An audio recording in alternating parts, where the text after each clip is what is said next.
Il est 18 h. Merci à tous de nous rejoindre sur RTI 1 pour ce point de l'actualité.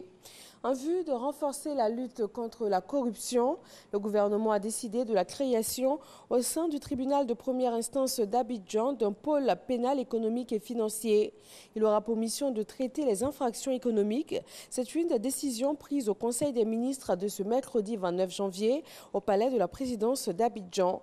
Nous vous proposons un extrait du compte rendu de ce conseil avec le porte-parole du gouvernement.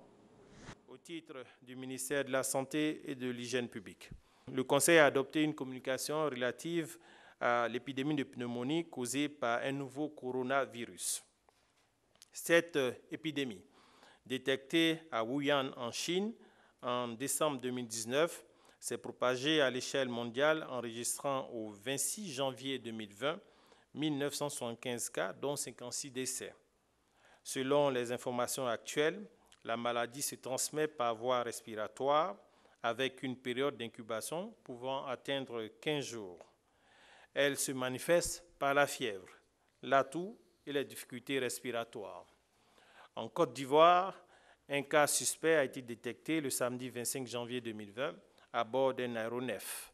Il s'agit d'une étudiante ivoirienne de 34 ans, résidant à Pékin depuis 5 ans, qui a présenté un syndrome grippal tel que décrit.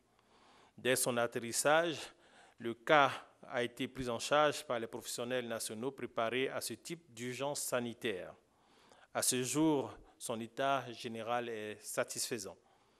Pour faire face à cette épidémie qui constitue une menace pour notre pays et compte tenu d'un mouvement des populations, le gouvernement a mis en place les mesures suivantes.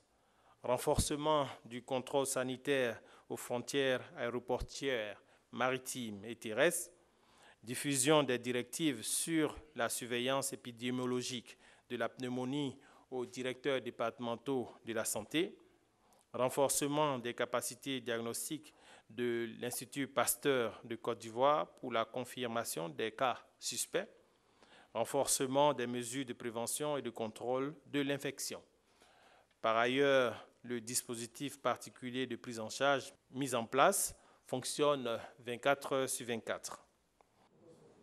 Restons au palais présidentiel, c'est là que le roi de l'Indénié Djuablin, Sa Majesté Nana Bouakwasi III, a été reçu hier après-midi par le chef de l'État. Le 17e roi de l'Indénié et les chefs de canton ont traduit au président Alassane Ouattara la reconnaissance des populations de l'Est de la Côte d'Ivoire, notamment pour les actions de développement de leur région, autant dans le domaine des infrastructures que pour l'autonomisation des femmes et des jeunes.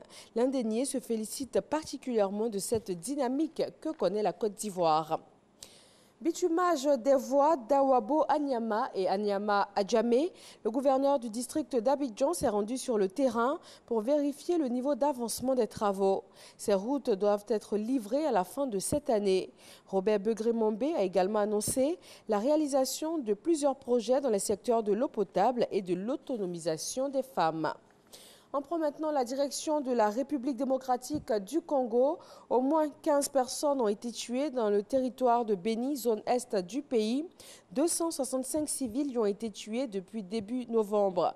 Le groupe armé d'origine ougandaise des forces démocratiques alliées est à l'origine de ces attaques, selon l'administrateur du territoire. L'armée congolaise a annoncé avoir conquis le quartier général de ses forces armées et tué 5 des 6 chefs de ce groupe depuis le début de son offensive le 30 octobre dernier. La Centrafrique également pleure ses morts. Des violences ont éclaté dans la ville de Bria, dans l'est du pays, entre les membres d'un groupe de l'ex-Séléka. Au moins 35 personnes ont été tuées selon la Croix-Rouge et jusqu'à 50 selon le préfet sur place. L'accès à la zone reste difficile à cause des tensions. Le Bureau de la coordination des affaires humanitaires des Nations Unies, OCHA, a ainsi estimé à 11 000 le nombre de déplacés, un chiffre qui vient s'ajouter aux 50 000 personnes qui ont déjà fui les précédentes violences. Après des mois d'offensive meurtrière, le régime syrien déclare avoir remporté une nouvelle bataille dans le nord-ouest du pays. Les forces de Bachar al-Assad annoncent la reprise de la ville de Maharet al-Noman. C'est un symbole fort de la révolution syrienne dans la province d'Idlib. Et c'est tout pour ce 18h. Merci de l'avoir suivi. Retrouvez tout de suite l'information dans nos régions et nous vous donnons rendez-vous à 20h pour plus d'informations, toujours sur RTI 1.